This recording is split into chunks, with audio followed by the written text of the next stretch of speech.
Welcome to the third video in this series that's focused on open response number 2 on the NES Foundations of Reading test.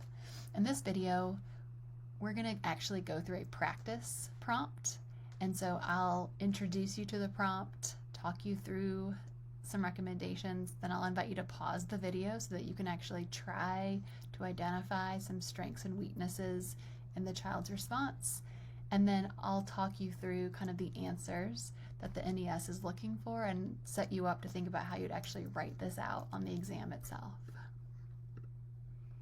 So this video was created by faculty in the Literacy Education Program at Appalachian State University, and if you have additional questions, feel free to reach out to me, Dr. Beth Buchholz.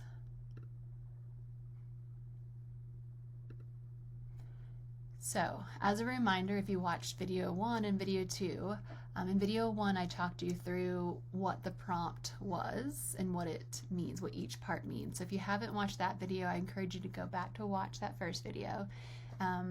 So here, just to remind you that in open response number 2, we are going to be given a reading passage that the child reads first out loud and then silently, and then we're going to get kind of a transcript of a teacher and the child talking together about the reading passage. And what our goals are in this prompt are to identify one strength that the student demonstrates in terms of reading comprehension, then one need that the student has in terms of reading comprehension, and then based on that need, we're going to identify an instructional strategy, activity, or intervention that we would use, and then we'd explain why we selected that particular strategy, activity, or intervention. And for each one of these pieces, we're going to cite specific evidence from the passage and from the child's response that led us to that interpretation. If you need access to the reading passage and the student response and the directions, this QR code will take you there. So this is a quick reminder. In video 2, we reviewed key terminology. And so I'm not going to review it here, but this is the terminology that we are looking to use as we assess a child's comprehension in this particular context. So we're going to look for evidence of the child's application of comprehension skills in terms of literal, inferential, and evaluative. We're going to look for evidence that they're using comprehension strategies or evidence that they're not, or missing evidence. Are they not using the comprehension strategies? We're also going to look at the application of literary response skills. And so are they able to accurately retell and summarize? Can they determine key ideas and details? And then beyond that, are they able to engage in literary analysis? And so this is things like character, feelings, motivations, character traits, the theme, and also knowing the difference between theme, which really requires inferential skills, and plot, which is more of a literal skill. And then we're going to look for vocabulary. Are they able to understand and use, especially tier 2 and tier 3 vocabulary? We might look for morphemic or morphology kind of evidence that they're engaging in morphemic analysis, academic language, and then figurative language. If you need to review these skills, video number 2 talked through those in addition to the other videos that are in this collection. All right, so we're gonna identify one strength. So if you haven't, now is the time, I'm gonna go back to this slide, to pause the video, scan that QR code, and take time to read the passage. I'd read it through at least twice, and then read through the student response, and ask yourself, where do I see strengths of this child's comprehension?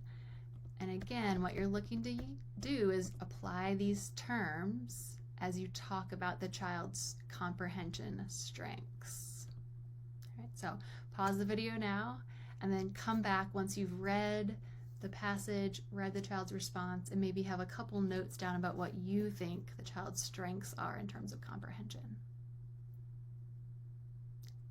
All right, welcome back. This was a little bit tricky because the child clearly has some difficulty with comprehension, right? There's some really big gaps between what is in the text and what the child's interpreting. So in this case, the strengths were a little bit more difficult to come by. But this interaction here between the teacher and James, where the teacher says, "What's the main event in the passage?" and James responds, "Jimmy singing."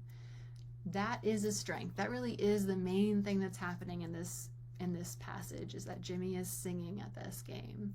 And so the teacher says, "Yeah, what does the narrator say about Jimmy singing?" And then James responds accurately, "She needs to close her eyes to concentrate on it. Then she starts thinking about her dad swinging her around." So that part is accurate. That is, we see some evidence that there is some literal understanding of the text in terms of understanding the main idea. Not able to make inferences, but right, literal is, he can really point to the passage. He can point to where it says that this is about Jimmy singing, and then what happens as she starts to think about it and concentrate on it. So here's what that might look like as you write up a response. So you can pick, you only have to identify one strength. So here were some options. You could state that the strength was literal comprehension. And so then you're going to think about, what's your evidence? And so one piece of evidence is what we just talked through, where it says James accurately answers that Jimmy singing is the main event. So that could be your evidence. Ideally, you're going to then offer additional evidence. So it just has to be one strength, but you really want to be able to find a couple different places where you can point to evidence that you could talk about in that paragraph. So another place where we saw that was right after that, where James, the child, states correctly that she needs to close her eyes to concentrate on it, and then she thinks about her dad swinging her around. Both of those are evidence that the child has some literal comprehension. There could be gaps, and there are gaps, but there is some evidence that they get the gist of what's happening here. A second strength, and you are not going to identify two strengths, you're going to pick one, but a second option is understanding academic vocabulary. And so there's different ways that you could provide evidence for this, and we could point to the fact that the child in the passage itself seems to understand words like tolerate, interfere, and explosion, at least the literal meanings of those words that are found in the passage. We can also point to how the child uses tier 2 words in his responses. So he uses the words mentions, concentrate, and confused. And he also uses tier 3 terminology like narrator, main idea, and main event. So if I was going to say the child's strength is understanding academic vocabulary, I'd want to offer 2 or 3 of these pieces of evidence. Right, so that's the strength, and I'll kind of show you some examples of what it looks like to write it up. But remember, you're only identifying one strength. I just pointed out 2 different options that you could talk about here. All right, so I'd like you to pause the video again, go back and reread the passage and reread the child's response. And now you're thinking about what's one significant need that the child demonstrates related to comprehension. Okay? And there are lots. There are really more needs than there were strengths, so you should have 2 or 3 or 4 different ideas about where you see needs for this child, and you're really trying to use that professional terminology. So pause the video and then come on back when you think you have a couple ideas about what James' needs are. All right, welcome back. We'll focus on a couple. There are more than this, so just because I don't talk through your idea doesn't mean it's not right, but I'm just going to highlight 2. One issue seems to be confusion about figurative language. All right, and so the passage, which is in red here, the passage said there was no sound from the baseball diamond or the bleachers or the people bunched up around the picnic table. Then an explosion of cheers and a huge throwing up of hands. It seems like from the child's responses that he gets really confused about the explosion, the word explosion. He thinks it's the literal explosion, so he thinks that there's really been this explosion. Or then he says maybe it was a dream, so he's really not, he's confused about it, he's taking it literally, he's not really sure how there could be this explosion in real life, but he thinks there was. And then this phrase here, a huge throwing up of hands. which the author really intended that to mean kind of clapping, that everybody starts clapping and cheering, right, after the song is over. But the child interprets that literally, right? And so then he says, and the people start throwing stuff, which is kind of a literal taking of throwing up of hands. They're not literally throwing things. They're throwing up their hands to cheer, to celebrate, to clap. So even in this very short response, we see two examples of how figurative language is very challenging, and figurative language requires that children move from sort of a literal understanding of words to being able to make inferences, to understand that sometimes words mean something bigger, or they have multiple meanings to them, or sometimes, right, we talk about similes and metaphors. Okay. And so a second thing to think about in terms of this child's needs are this exchange here. And so the teacher says, what does the narrator say about Jimmy singing? And so James says that she has to concentrate on it, and then she starts thinking about her dad swinging her around. So the teacher's like, why does she think about that when she's concentrating on Jimmy singing? And James says, that's what I mean. It's like a dream, the way the story flips around. She's reminded of her dad swinging her around, and then he is swinging her around. And the teacher's like trying to get at, like, okay, he's not quite getting it, but maybe this question will help. What feeling is she describing? And all James can come up with is she thinks she's going to fly off. Right, so again, this is kind of this child who's taking it literally, right? That all of a sudden, it's why it's kind of dreamlike, because she's in one place and all of a sudden she's reminded of her dad, and then her dad is there and he's swinging her around. And what the child's not understanding is that the author is trying to describe how the feeling, right?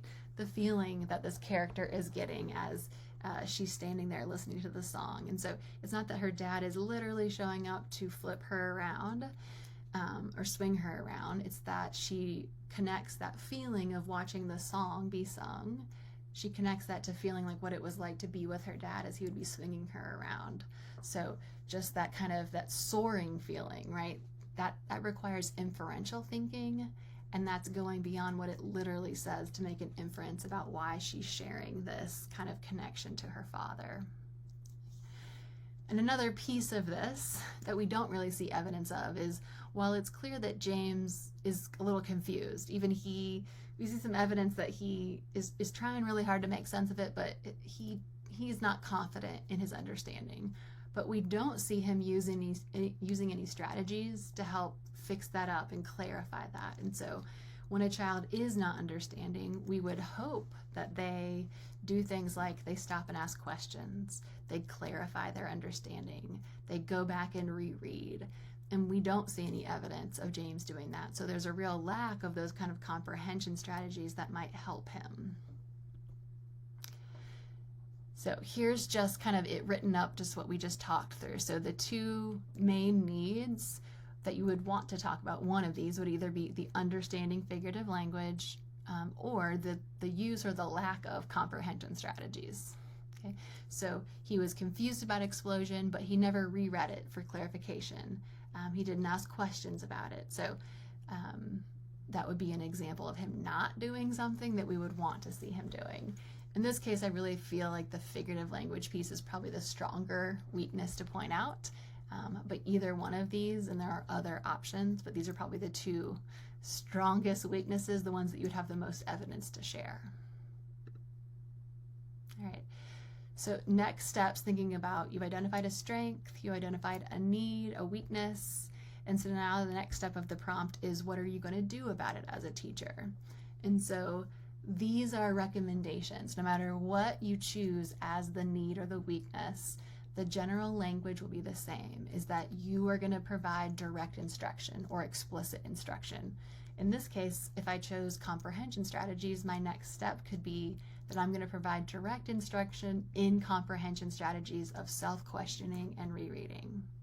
And you can read on here to see how I might structure that, how I might write that out. You'll notice that I first model, I give an example of how I would model that. Then I'm going to provide James, the student, with a lot of guided practice. and eventually I'd invite him to try it on its own.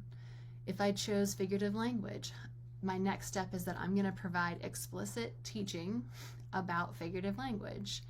And so I'm going to give explanations and examples of different types of figurative language. I'm going to model how to distinguish literal from figurative language using the context to determine the meaning of words and phrases. And I'm going to support him as he does that work, figuring out figurative language in various texts. And then I might have him practice using metaphors and similes in his own writing. All right, developing your written response. So you've done all of this analysis. Now the question is, how do you write this up? So my recommendation based on the materials provided by the NES and the Foundations of Reading is that you have 4 paragraphs. Your first paragraph is going to focus on the one strength. This is your chance to show your subject knowledge and how you provide support. And so this is what the language might sound like. And so these sentence stems should be something that you become familiar with so that no matter what the strength is, the general structure of that first paragraph will be the same. So blank demonstrated a significant strength in blank, for example, and you're going to try to provide multiple examples and explain those examples. Your second paragraph is their weakness. And this is actually can have the exact same structure as the first paragraph. You're just going to focus on what their need is, and your goal is to integrate that professional terminology. And then paragraph 3 is where you're going to talk about instructional next steps. And I think your first sentence here really should be blank would benefit from, and you can say explicit teaching or direct instruction about, and then you're going to explain what that direct or explicit teaching is about. And then you're going to talk about probably how you're going to model it to start with. And then you're going to provide guided practice, and you'll explain that. It can be in a small group. It can be with your support. And then you're going to invite the child to try that more independently. So you're going to make sure that this includes that gradual release from you modeling, you providing guided practice, the child trying it on their own. And then paragraph 4 is where you provide the rationale. Why is this strategy effective for this child? And you're going to give an example about how you think this will improve the child's comprehension of text, not just this text, but text more generally. Okay. My last piece of kind of what you might do as you prepare for this is to actually look at some of the sample responses. And so if you click on that QR code right there, it'll take you to 2 strong responses and 2 weak responses, and an analysis of each one that kind of tells you why it's weak and why it's strong.